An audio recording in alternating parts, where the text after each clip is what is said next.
Back in 2011, I started a SaaS business called Kader. We made software for salespeople. We took the company from 0 to 7 million ARR. We raised from the likes of Andreessen Horowitz, Jackson Square Ventures, Founder Collective, 500 startups, and we eventually sold it to a market leader called Marketo. Marketo was also a SaaS business, and I worked over there for 2 years, and we turned that company around and sold it to Adobe for $4.75 billion. These days, I spend a lot of time working with SaaS CEOs. I have them as part of my Unstoppable Startup Accelerator. And one of the questions that came up was, if I were to go and start a company today, a SaaS business today from scratch, knowing everything that I know, everything that I learned from the Kader journey and the Marketo journey, what would I do? How would I go about doing it? So in this video, I'm gonna walk you through the 3 principles that I would follow. The 3 principles that I would follow to actually launch a SaaS business today, knowing everything that I know. Intro.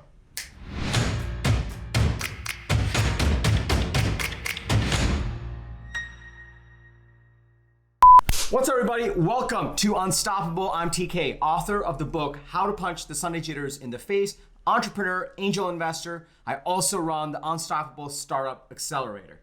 On this channel, I bring you an episode every single Sunday for entrepreneurs, startup founders, and business owners to help you craft an unstoppable strategy for your life and your business with belief and discipline. So be sure to hit the subscribe button and the bell icon because I'm gonna drop a video every single Sunday. All right, so I'm about to start a brand new SaaS business, right? Knowing everything that I know, knowing everything that I've learned in the Kader journey and the Marketo journey, both different scale SaaS businesses, what are the 3 principles that I would follow? In this video, I'm gonna walk you through them. So if you're excited to dig in and get started, smash the like button and let's get into it. So step number 1, principle number 1 is I would get very clear on the business parameters. This is one of the things that I see a lot of startup founders, especially in the early stages, struggle with. They don't quite know if they're doing this as a hobby or they literally want to turn this into a business and a startup that is going to be wildly successful. And so I always like to get startup founders to think about what are the business parameters and what is this business going to look like. For me, personally, the first parameter I would establish is that it would be a self-service SaaS business starting at least $30 per month. There's a couple of reasons for this. The first reason is I always like to start with a self-service offering because I know if that product is good enough to really get a person to swipe a credit card without talking to sales, then I know I can grow that over time, add more features on top of that, and build out a sales team and go bigger and bigger and bigger.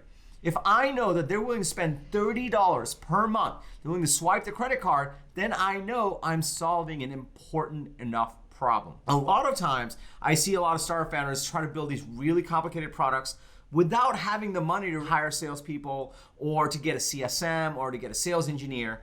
And they also, on the other end of the spectrum, go in for these like really, really simple products that are at $9, which just isn't important enough. And so you end up neither here nor there. The sweet spot is it's a self-service business and it's $30 a month and it forces you to build the right product, solve the important enough problem so they're willing to pay $30 a month and they're willing to swipe the credit card and get started on it. So that would be my first business parameter.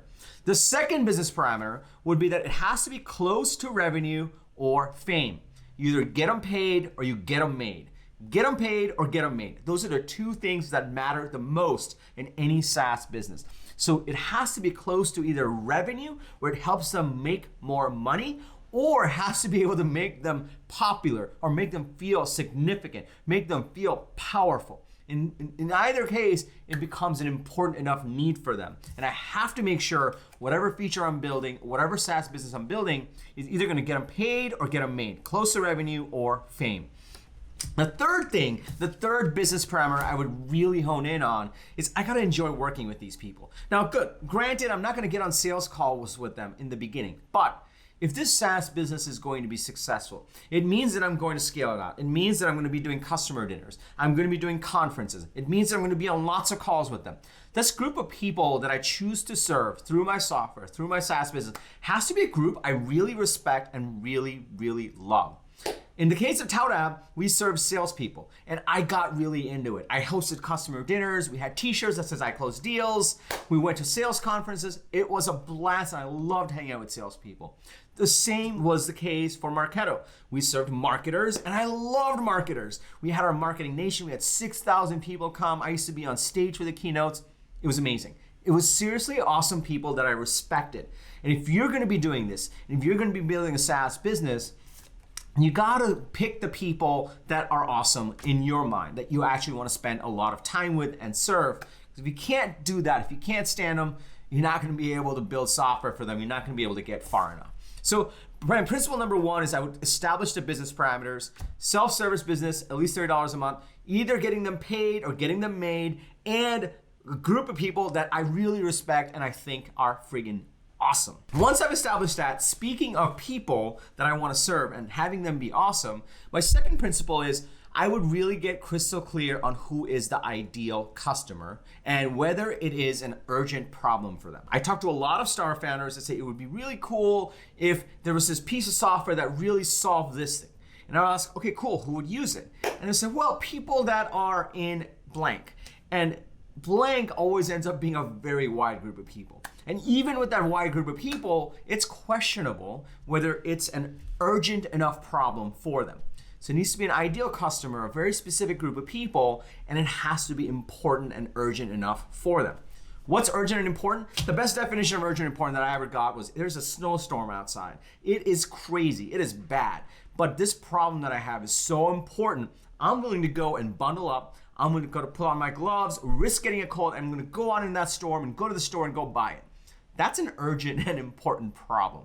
And you have to hold yourself to that bar and say, is this a big enough problem? Because if it's not a big enough problem, you won't get that traction, you won't get that early product market fit. So you have to get super clear of exactly who is the ideal customer and is it an urgent enough problem for them. All of this gets codified into what we call an ideal customer profile. If you want to create an ideal customer profile, it's such an important growth tool. I've done 3 videos on it. The first video is, which you can check out here, are the 3 the biggest misconceptions you can have about building an ideal customer profile and how important it is. So you can check those out. The second video goes into detail on how you can actually build an ideal customer profile. You can check it out here or here, and that includes a template that you can follow to actually flesh it out. And then the third video I did on ideal customer profile is, it's one thing to write it out and build it and follow my template. It's a whole nother thing to mobilize it across your startup with all the people and get it integrated and make sure you tether yourself to it. So my third video, you can check it out here or here. Yeah, you can actually watch that video and it'll show you how to implement your ideal customer profile. So my principle number 2 is you gotta hone in on who is the ideal customer and you have to identify whether it's an urgent enough problem for them. So don't worry, I'm also gonna link to any video I mention in this video down below, so it'll all be indexed for you. You can check it out later if you wanna get the rest of this stuff. So to be very clear, your ideal customer profile, here's how to think about that. The best person that you wanna target are people that have money, they have an urgent need, and are an early adopter. And that is your ICP. Okay, don't worry about clicking on those videos. I know I went through them pretty quickly. I will link to them below so you can follow that link and learn about everything you ever wanted to know about building an ideal customer profile after this video. Now, before I go to number 3, I just wanna highlight one thing. There's something different about how I would approach a SaaS business today, and it's slightly different on how I approached it the last time around as well. I would actually build an audience before I build a product. Let me explain. So often I meet startup founders that have a big idea. They have so much conviction around that idea. And they will go build, build, build, build, build. And then once they've built, then they'll say, great, now we need sales and marketing. And we just need some salespeople to sell it. And they try to like raise money and say, well, we have this product built and we have 2 users. We're gonna go big once we put in the marketing budget. And so often they end up building the wrong product. I've been there. I've been part of companies where we just ended up building the wrong product, which is why I always say that before you actually build your product, you should actually build your audience. And if you actually spend time actually digging into who your ideal customer is, and you really dig into the right group of people to target first, and the right group of people would be people that have money, they have an urgent need, and they're early adopters. Let's just say that's your ideal customer profile as you're starting out, right? If you target those people and you start to say, put a blog out there or do some LinkedIn posts and you connect with them and you have more customer conversations with them, and then you build a product, then even if you have an idea, your idea is going to be so much more clarified as you build it. And best of all, as you go into beta, you'll already have an audience that you can feed your beta into so that they can give you early feedback and you can tweak it faster. There's a very important approach difference that I want to highlight if I were to go build a SaaS business today. I would actually not build a product first, I would build an audience first. And I would get super specific about the ideal customer profile first. And then I would start to build out the product. If you're starting to see the difference here, why it's so important to put sales and marketing first and then build a product, I know it's counterintuitive, I know it's crazy, I know it's blasphemy. If you're starting to see the difference on why that's so much more powerful to help you get to product market fit, to help you get to traction, to help you get to revenue so you can get to that next stage of growth. If you're starting to see how that will actually increase your chances, can I just get a yes in the comments below just so I know you're with me? Now, I walked you through step 1 and 2. First is the business parameters, because this is not a hobby, and really building out as a self-service, $30 a month, and go up from there to get them close to revenue or get them made, get them paid. If you have that down, and then you really hone in on your ideal customer, and your ideal customer is someone that has money, has the urgent need, and is an early adopter. Once you have all that down, what do you do next? Well, before you write that line of product, what you actually need to do is build that unstoppable sales funnel before you build the product. Both require code, both require creativity, but one will actually get you closer to your audience and your customer, and one will actually be a bunch of hypotheses that you need to prove out. So your best thing to do is actually build out your audience using an unstoppable sales funnel.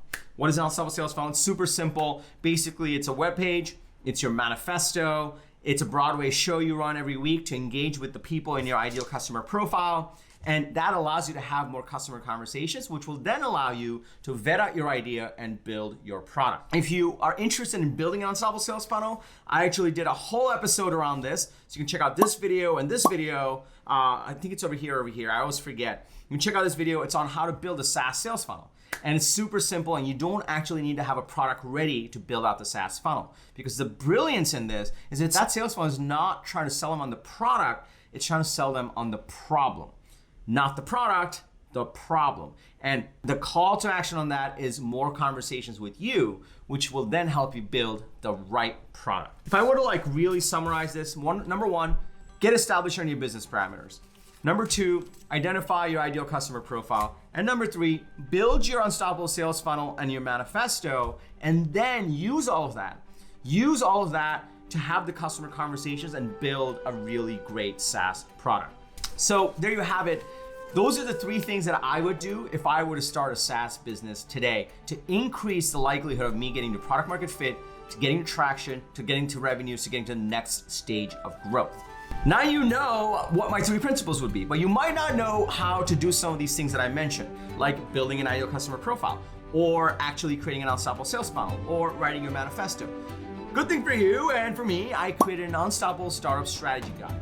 It goes through the 5 key areas of startup strategy and helps you create a 1-page document, a super easy 1-page document that encapsulates all these critical things you need to get down on paper as you start your SaaS business. So it's a completely free guide. Just follow the link below and click on the link and you'll be able to download it.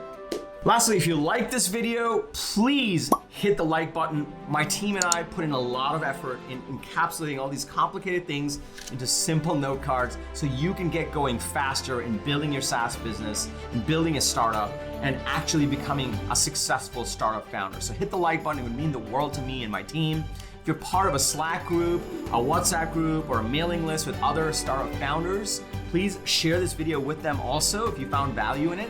And most importantly, I drop a video about how to become unstoppable in your life and your business every single Sunday. So be sure to hit the subscribe button and the bell icon. That way you get notified when I drop a video. And lastly, just remember, everyone needs a strategy for their life, but when you're with us, yours is going to be unstoppable. I'm TK, and I'll see you next Sunday.